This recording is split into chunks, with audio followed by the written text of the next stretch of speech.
nós vamos iniciar o estudo dos crimes contra a dignidade sexual. Ele não será exposto em um vídeo apenas, tá? Porque como conceito ele é muito abrangente, muito profundo, e são crimes que mexem muito com todos nós, eu resolvi dividir esse vídeo, né, em outras partes. Mas antes de mais nada, se inscreva, compartilha e ative o sininho.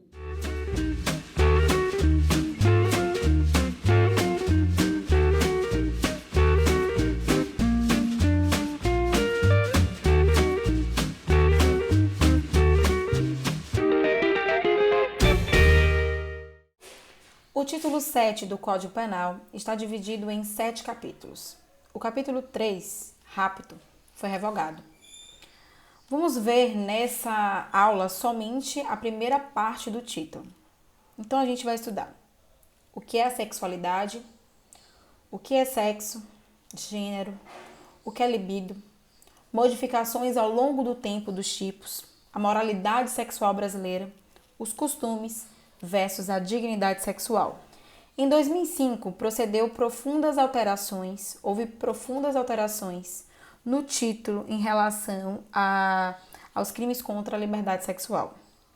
A primeira lei foi a Lei nº 11.106, de 29 de março de 2005. Primeiramente, além de outras pequenas alterações que serão examinadas em momento oportuno, ela suprimiu integralmente o capítulo 3, que abordava os crimes de rápido, fazendo desaparecer do nosso diploma legal. A referida lei também revogou também o artigo 217, objeto do capítulo 2, que tipificava o crime de sedução, atendendo no particular a antiga reivindicação, né, da doutrina e da jurisprudência. Alterou, por fim, o capítulo 5, que denominava do lenocínio e do tráfico de mulheres para do lenocínio e do tráfico de pessoas, ampliando consideravelmente a sua abrangência. Nos crimes desse título, o bem jurídico, que é a liberdade, né, sexual, ofende-se também outros bens jurídicos, não só a liberdade sexual, que desempenham no contexto papel mais importante na ordem sociojurídica. Na nossa concepção, nada é mais indigno, mais humilhante, mais destruidor do ser humano que é violência sexual, causando profundos traumas em suas vítimas que por vezes não conseguem superá-los.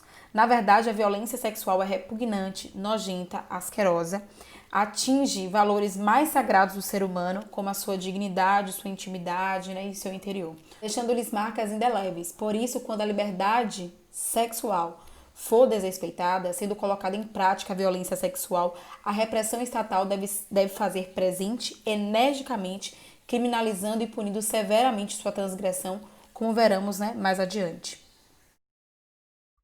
Vamos estudar agora o estupro.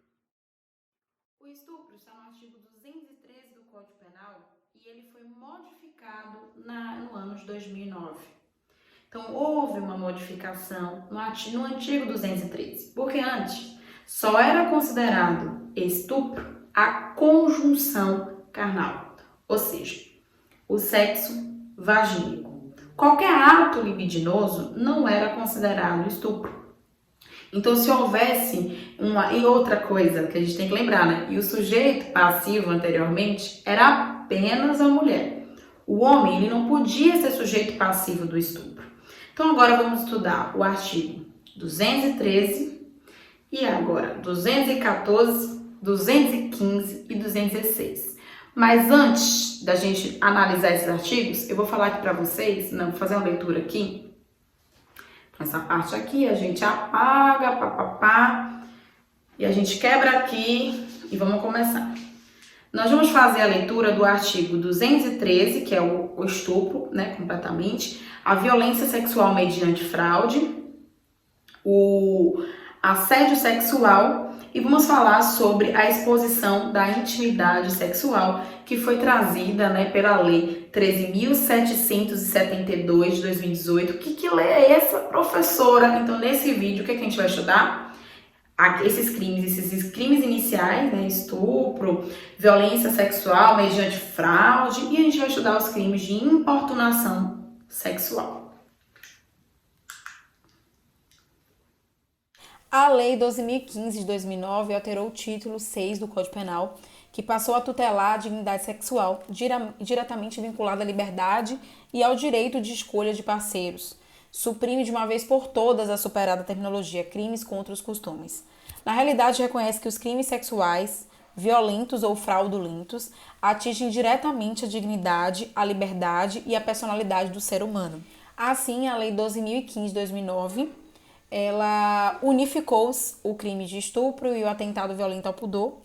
Poderia ter aproveitado para substituir as expressões que identificam essas duas figuras, conjunção carnal, estupro e ato libidinoso diverso de conjunção carnal, por uma expressão mais abrangente, capaz de englobar os dois vocábulos anteriores, como por exemplo violação sexual mediante violência. Esse vocábulo, além da dita cópula vagínica, abrange também na linguagem clássica as relações sexuais ditas anormais, tais como o coito anal, o sexo oral, o uso de instrumentos roliços, dos dedos para a penetração no órgão sexual feminino ou a cópula vestibular, em que não há penetração. A expressão violação sexual mediante violência, ademais, mostra-se mais atualizada por seu alcance mais abrangente, pois englobaria também, além dos atos mencionados que nós mencionamos, as relações homossexuais que são tão disseminadas na atualidade. O artigo 213 afirma o seguinte: constranger alguém, mediante violência ou grave ameaça, a ter conjunção carnal ou a praticar ou permitir que com ele se pratique outro ato libidinoso. Reclusão de 6 a 10 anos.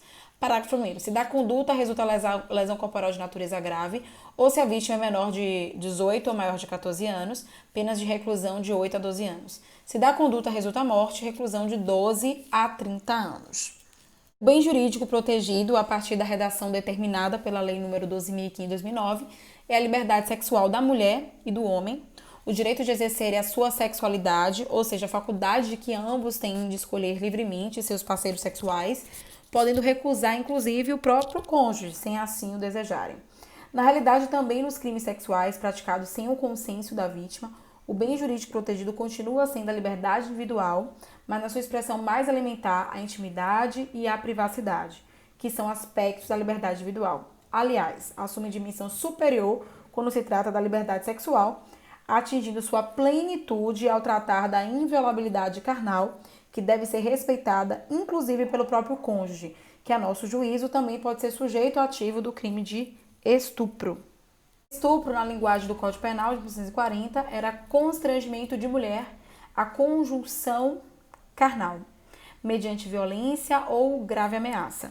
A partir da Lei 12.015 de 2009, como reuniu os antigos crimes, do artigo do estupro e o atentado violento ao pudor a um crime só, então esse conceito ficou mais abrangente. Então não tem o condão de alterar o significado do vocábulo conjunção carnal, que continua sendo a cópula vagínica, mas também abrangeu e abriu muito mais que poderá ser condenado por estupro aquelas pessoas que realizam outros atos libidinosos.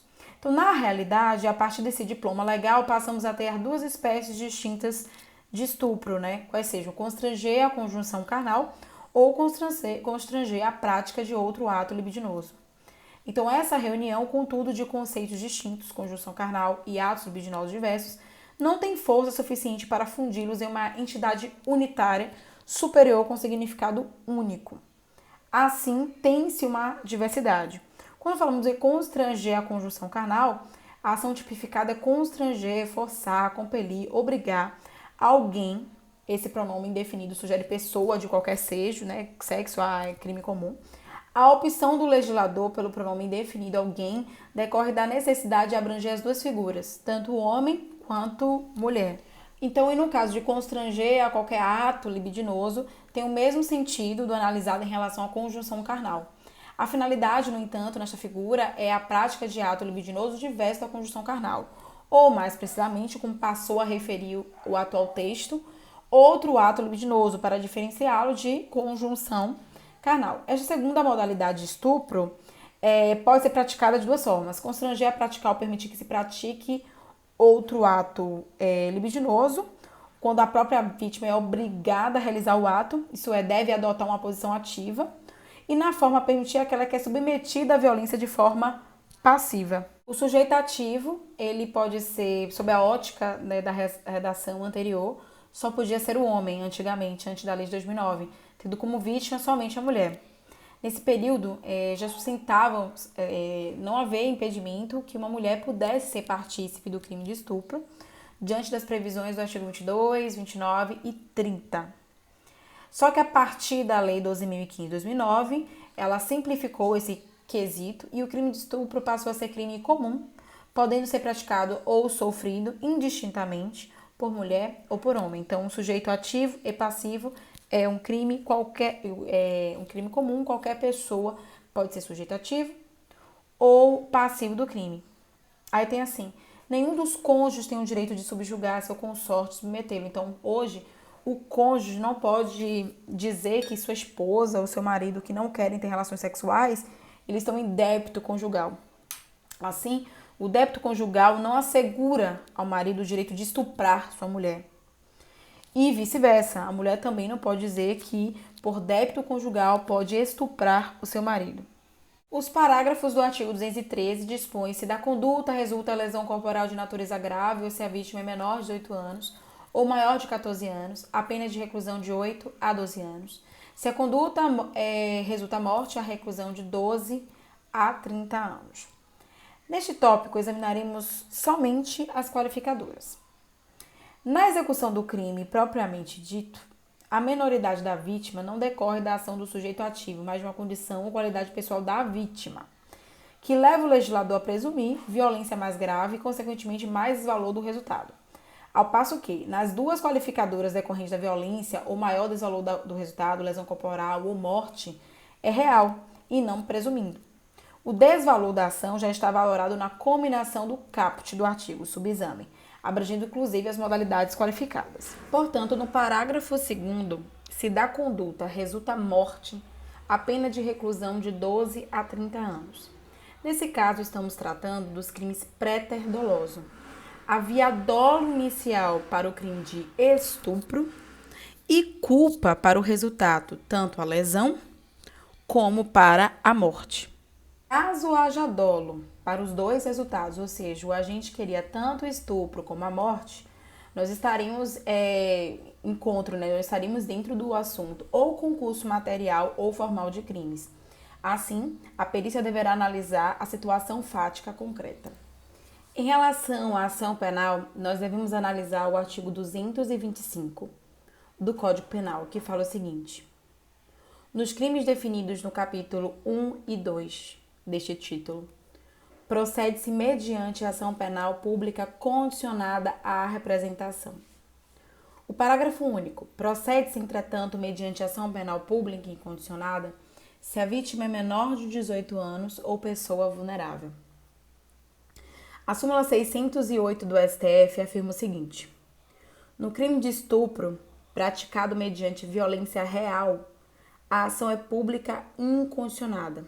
No entanto, ela foi tacitamente revogada.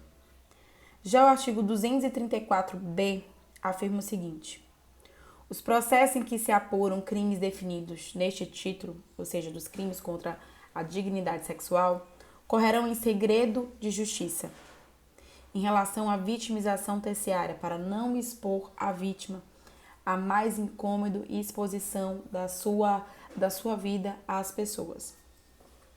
O artigo 1º da Lei 8.072 de 90 passou a considerar como crime hediondo, meus alunos, o crime de estupro, tanto na sua forma simples, que é o artigo 213, o caput, quanto nas suas formas e modalidades qualificadas. No entanto, essa lei não se referiu ao parágrafo único do artigo 213, que foi acrescentado pela Lei nº 8.069 de 90. Vale salientar que a Lei 8.069 de 90 é o Estatuto da Criança e do Adolescente.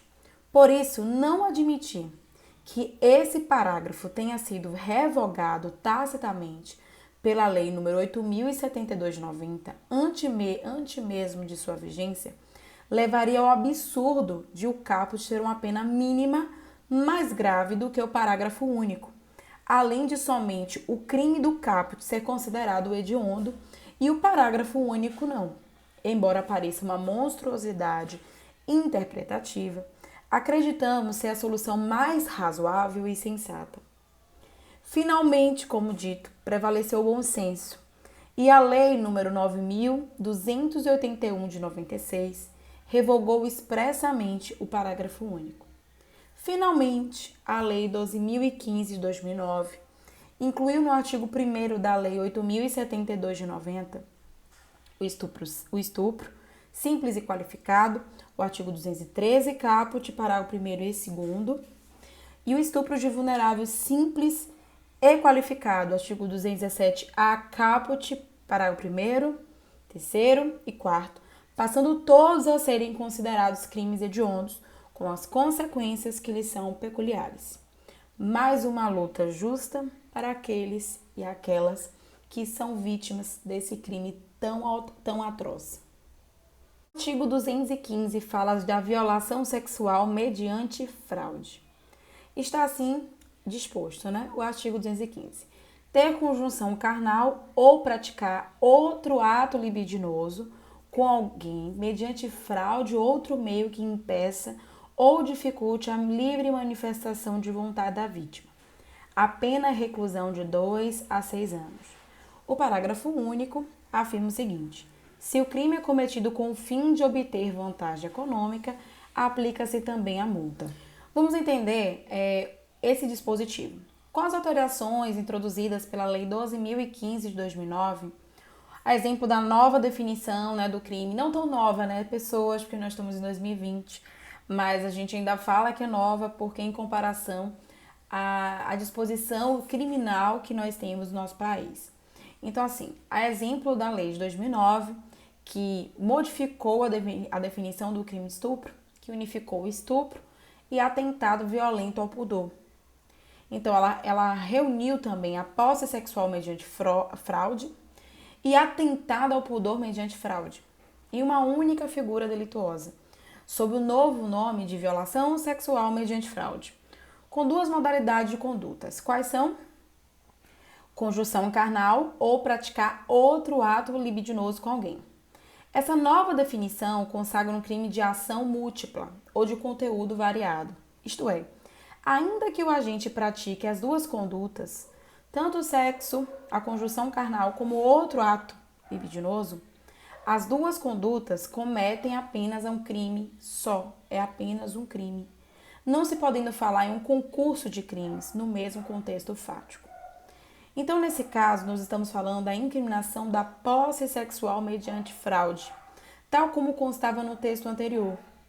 Remonta os tempos medievais, podendo lembrar que os práticos equiparavam o estupro violento ao estupro de fraude. É a captação para a cópula por meio de engano, é você enganar uma pessoa para conseguir o seu prazer sexual. O jurídico protegido é a liberdade sexual tanto do homem como da mulher, que tem sua vontade viciada em decorrência do emprego de fraude pelo sujeito ativo. Ou seja, é a inviolabilidade carnal da pessoa humana, homem ou mulher, protegendo-a dos atos fraudulentos com os quais se vicia o consentimento para praticar ato de libidinagem em qualquer de suas modalidades, ou seja, conjunção carnal ou outro ato libidinoso. Essa fraude ou outro meio similar induz a vítima a erro quanto ao parceiro ou quanto à modalidade da relação sexual. A partir da redação determinada pela Lei de 2009, o bem jurídico considerado como a liberdade sexual da mulher e do homem ficou muito mais patente, ou seja, a faculdade que ambos têm de escolherem livremente seus parceiros sexuais. Na realidade, também nos crimes sexuais, especialmente naqueles praticados sem um consenso da vítima, o bem jurídico protegido continua sendo a liberdade individual na sua expressão mais elementar. A intimidade e a privacidade, que são aspectos da liberdade individual. Estas últimas assumem dimensão superior quando se trata de liberdade sexual, atingindo sua plenitude quando se trata de inviolabilidade carnal. Protege-se, meus caros, a dignidade sexual individual de o homem e a mulher indistintamente, consubstanciada na liberdade sexual e direito de escolha. Eles são enganados nesse crime para conseguir satisfazer o outro. Então, eles são enganados por pessoas que conseguem ter a relação sexual mediante o que? O engano, a mentira. O sujeito ativo pode ser qualquer pessoa, homem ou mulher, independente de qualidade ou condição especial, inclusive os denominados transexuais, como sempre reconheceu, né, a velha doutrina, desde a entrada em vigor do Código Penal de 1942, a exemplo do que ocorria com o crime de atentado violento ao pudor. Contrariando aquela música celebrizada por Tim Maia, segundo a qual só não era permitido homem com homem e mulher com mulher, agora em tese vale tudo, isto é, a violação sexual mediante fraude pode ocorrer entre pessoas do mesmo sexo ou, em outros termos, pode figurar nos polos ativos e passivos, homens e mulheres, em relações homo ou heterossexuais. No particular, contudo, essa concepção não pode retroagir para atingir fatos praticados por mulher antes da vigência da lei de 2009, como também fatos tendo como sujeito passivo pessoa do sexo masculino. Porque antes de 2009, esse crime não o tinha como sujeito passivo, como vítima o homem. Então, nesse caso, as condutas eram atípicas. Já em relação ao sujeito passivo, igualmente pode ser qualquer pessoa, independentemente de gênero, qualidade ou condição especial, logicamente a partir da vigência de 2009. Agora vamos entrar no artigo 216-A, denominado assédio sexual. O artigo 216 diz o seguinte no caput: constranger alguém com o intuito de obter vantagem ou favorecimento sexual, prevalecendo-se o agente de sua condição de superior hierárquico ou ascendência inerentes ao exercício de emprego, cargo ou função. Pena: detenção de 1 a 2 anos. No parágrafo único, que foi vetado, e o parágrafo 2º. A pena é aumentada em até 1/3 se a vítima é menor de 18 anos. Vamos fazer algumas considerações preliminares. Com a edição da lei de 2009, pede-se uma grande oportunidade para corrigir a construção tipológica do moderno crime de assédio sexual, conforme inúmeras críticas da doutrina que já foi realizada. É indispensável que se defina o objeto da conduta nuclear, representada pelo verbo constranger. Preocupou-se o legislador exclusivamente com a elevação da punição ao infrator, criando uma majorante especial com aumento de até 1/3 da pena se a vítima for menor de 18 anos. O bem jurídico tutelado do crime de assédio sexual é a proteção penal para além da liberdade sexual. Vamos analisar o seguinte: com efeito, existem outros bens jurídicos que, embora não tenham a mesma relevância, elevam no contexto a importância e, de certa forma, fundamento na ótica do legislador a necessidade da proteção penal desse aspecto da liberdade sexual. A importância da liberdade sexual justifica sua proteção penal, pois integra a própria honra pessoal, que é o valor imaterial e suscetível de apreciação, valoração ou mensuração de qualquer natureza. O respeito à liberdade sexual é um corolário da dignidade e personalidade humana e tem caráter absoluto. É irrelevante o eventual desvalor que o próprio indivíduo ou a sociedade lhe possam atribuir em determinadas circunstâncias ou que possa parecer inútil, nociva ou renunciada. Por quê? Por exemplo, optou-se por uma vida devassa e libertina, por se ter entregue à prostituição, por exemplo, representando para a sociedade elemento negativo e perturbador.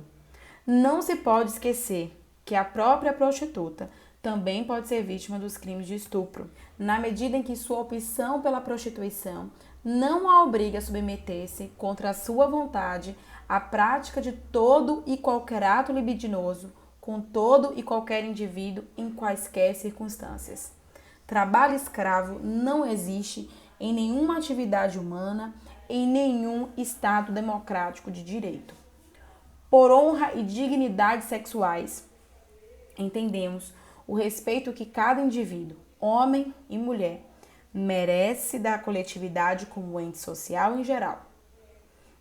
Ou seja, devemos ter respeitado os limites da moralidade pública da atividade sexual e da honra de qualquer indivíduo. Portanto, em relação ao tipo objetivo, que tem o verbo constranger, seguindo as mesmas modalidades que eram colocadas anteriormente nos crimes anteriores 203 e 214, o legislador preferiu a conceituação do verbo constranger no sentido de constranger alguma pessoa. Então, seria assediar sexualmente sob o aspecto criminal, significa constranger alguém com o fim especial de obter concessões sexuais, abusando de sua condição de superioridade ou ascendência decorrente de emprego, cargo ou função. Destacam-se fundamentalmente 4 espécies.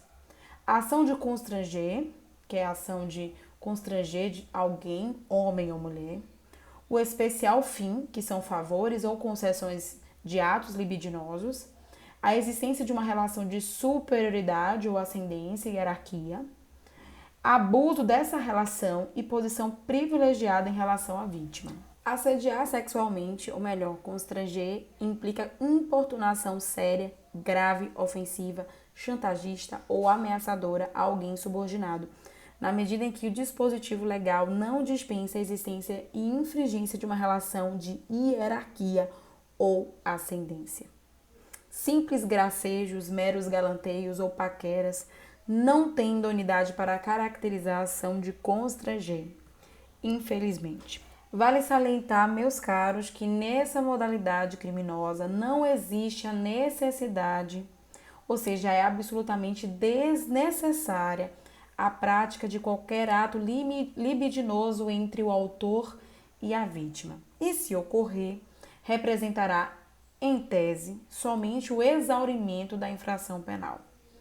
Então, nesse caso, tipifica-se o crime de assédio sexual com a simples ação de constranger, que ante a omissão legislativa pode ser praticado de forma livre, desde que seja orientada pelo objetivo especial de obter vantagem ou qualquer tipo de proveito de natureza sexual que tenha vínculo hierárquico, mas que não exige a necessidade de realmente acontecer o ato sexual para a configuração do crime. O sujeito ativo pode ser qualquer pessoa, homem ou mulher, em relações hetero ou homossexuais. Com a expressão alguém, o tipo penal admite que o constrangimento possa ser praticado por sujeito ativo do mesmo sexo da vítima, desde que apresente a elementar relativa à hierarquia funcional ou ascendência. O inverso não é verdadeiro, isto é, o subordinado ou subalterno não pode ser sujeito ativo do crime de assédio sexual. Falta-lhe a condição especial exigida pelo tipo penal, que emoldura um crime próprio. A ausência do vínculo laboral ou funcional entre o assediante e o assediado torna a conduta atípica, pelo menos em relação a este crime, do artigo 216-A. Igualmente, a evidência do sujeito passivo também pode ser do mesmo sexo do sujeito ativo, desde que se encontre na condição subalterna exigida pelo tipo penal. A inexistência de vínculo de subordinação entre a vítima e o sujeito ativo afasta a tipicidade da conduta desse tipo penal. Na hipótese de a vítima desfrutar de posição semelhante ou superior ao sujeito ativo, a mesma conduta de constranger não configura assédio sexual. Em outros termos, não há crime de assédio sexual entre colegas de trabalho, estudo ou lazer. Será que cabe, meus senhores, coautoria, meus lindos e maravilhosos alunos? Coautoria e participação em sentido estrito são perfeitamente possíveis, inclusive entre homens e mulheres em qualquer dos polos, ativo ou passivo. A própria autoria mediata não pode ser afastada, no caso do longa-manos. Por exemplo, o sujeito ativo que tem o domínio do fato utiliza de terceiro para obter, por meio de constrangimento, vantagem ou favorecimento sexual. Nessa hipótese, devemos observar e relembrar os conceitos de domínio do fato e de autoria que já vimos lá atrás. Assim, a condição especial exigida pelo tipo penal deve residir no autor imediato e não no autor direto, que é o mero executor. Enfim, é irrelevante o gênero que pertence à vítima, masculino ou feminino, como também o é em relação ao sujeito ativo. Em relação à ação penal, conforme o artigo 225, né, do Código Penal, trata-se de ação penal pública condicionada à representação da vítima. É importante falar em assédio moral, especialmente quando se procura na legislação estrangeira determinadas figuras típicas, como ocorre no caso da França, meus amores. Eventuais comportamentos moralmente constrangedores encontrarão apoio em outras searas do direito. Por exemplo, o assédio moral ele não está, né, no direito penal propriamente dito. Nós encontramos na legislação trabalhista, no direito administrativo, disciplinar. No direito penal, por exemplo, a gente tem a situação dos artigos 146, né, do constrangimento, e do 147 da ameaça. Contudo, se quiser distinguir no impropriamente denominado assédio moral, a finalidade da ação criminalizadora não é obter vantagem ou favorecimento moral, como ocorre no assédio sexual, mas humilhar, constranger moralmente a vítima, colocar em uma situação vexatória. Mas isso repetindo, encontra proteção em outros setores do ordenamento jurídico e, infelizmente, ainda não está tipificado no direito penal. Agradeço a todos para todos aqueles que ficaram até aqui. No próximo vídeo vamos iniciar o estudo, né, dos crimes contra a criança, que a gente fala do estupro de vulnerável, que está no artigo 217 e que também, né, ele foi modificado, ele foi trazido à baila pela lei de 2009. Obrigada a todos e espero vocês no nosso próximo vídeo.